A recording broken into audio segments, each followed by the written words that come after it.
Let me ask you something, and I need you to sit with it before you answer me. When you made the decision to have your family, whether that was the day you got married, the day your kids were born, or the day you signed a piece of paper and said, I choose this child as my own, what did you promise in that moment?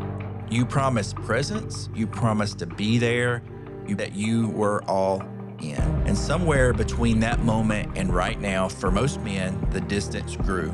Not because you stopped loving your family, not saying that, but because the business got demanding, the mortgage got heavier, and the due list kept getting longer and longer. And you started telling yourself the same lie that almost every provider-minded man tells himself, that providing more is the same as being present, that your family knows you love them because you're carrying the weight even when they cannot see you doing it. Here's the truth. They know you are carrying the weight. What they do not know is whether you actually want to be there. I know you do. And for some of your kids, the question is not just normal childhood stuff. It is deeper than that. Children who have known loss, children who came into your family through hard circumstances, children who carry questions about belonging that they may never say out loud. They are watching you more carefully than you know. Every time you are present, fully present, you are answering the question that you're always asking. Am I worth it? Did you really mean it when you chose me? Your presence is not just good parenting, it is proof. Hey, I'm Matt, and I'm building the whole man. We help men build order across spiritual, relational, physical, mental, and operational systems. Subscribe if you want content built strictly for men who take responsibility serious. Today, we're building the relational system. Here's the trap, and it's a trap built on good intentions, which makes it harder to see and harder to escape. You work hard because you love your family. You sacrifice time because you believe that is what leadership and provision looks like. And you tell yourself your family understands, but they probably don't. But here is what your family is actually experiencing. They experience you at dinner with your eyes on your phone scrolling. They experience you physically in the room and mentally somewhere else or still at work. They experience a man who is present in body but absent in spirit. And over time, your wife actually stops asking you how your day was because she already knows the answer. Your kids stop trying to show you things because they have learned that dad is always somewhere else, even when he is standing right in front of them. And the distance grows so slowly, you do not notice it until it becomes the normal temperature of the room. And here's what it's going to cost you and me. I had a season where I was running hard on business, carrying real financial pressure, telling myself that when things stabilize, I would then lean back into my family. But stability in real estate is not easy. It's up and down. And while I was chasing it, I was missing moments I cannot get back. And I don't want that to happen to you. And for a man leading a family that required him to show up in specific ways to earn trust that was not automatically given, to build something real with people who needed to see consistency, not just hear promises, that absent was not neutral. It was the costly in ways I'm still learning to see clearly. So your kids will not remember your paycheck. They will remember whether you were there present. It's not a cliche. That is what grown children say when they describe their fathers. And if that's what your kids will say about you someday, you get to decide which version that is right now. In Ephesians 6:4, it says, "Fathers, do not provoke your child to anger, but bring them up in the discipline and instruction of the Lord." Discipline and instruction require presence. You cannot lead from distance. You cannot discipline someone you're not with. So what does that actually look like? Because I'm not going to tell you be more present without giving you the structure to do it. That's not how we operate here at The Whole Man. The foundation of everything I'm about to give you is one question.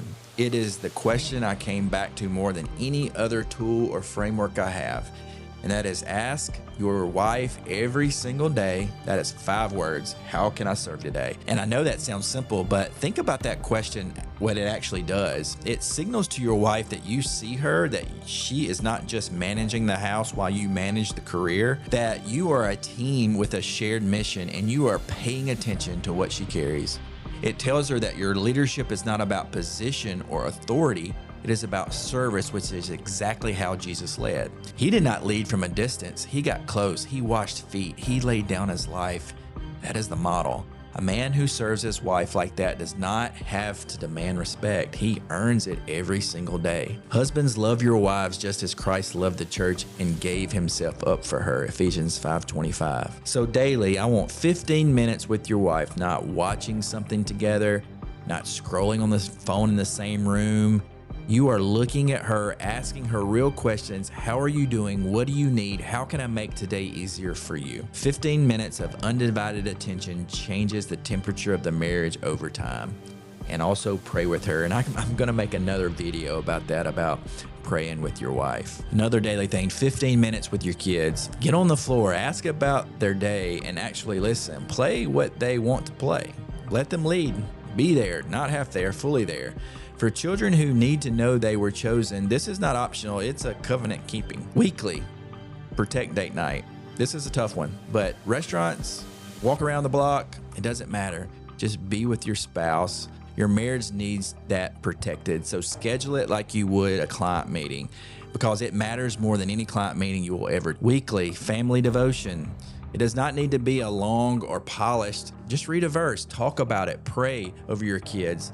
They need to see you leading spiritually, not just providing financially. A man who leads by faith is building something that will outlast a bank account. The goal of all of this is not to become a better dad on paper. The goal is to become the man your family actually experiences as present, as safe, as someone who chose them and keeps on choosing them every single day. Now, here's the challenge for the week. Tonight, put the phone in another room. Sit with your wife for 15 minutes and just be there. No agenda, no fixing, just listen and ask her how she is doing. Actually mean it. And tomorrow, find 15 minutes with your kids where you are fully present, on the floor, in the world, not multitasking, not half there.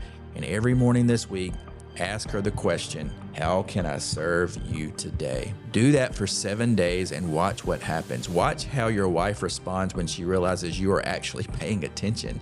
Watch how your kids light up when they have your full attention. Watch what happens to the temperature of your home when the man with authority decides to lead through service instead of absence. See, your family is your first ministry, not the business, not the hustle, not the channel, your family.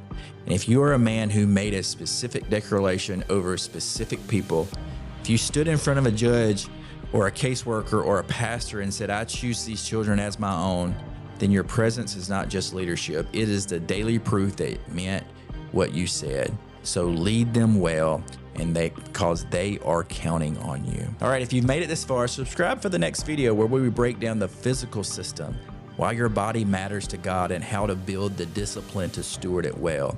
If what I'm talking about today describes where you are, go to the link in the description and fill out an application. We'll get a call and figure out to see if you're a good fit for the whole man. No pressure, just a conversation. But before you click over to another video, join the Whole Man Weekly. The link is in the description for ongoing framework, tools, and a brotherhood. Finally, let me speak this over you. You are a servant leader in your home, not because you are perfect, because you are committed. So build this, build the man, and live whole. And I'll see you guys on the next one.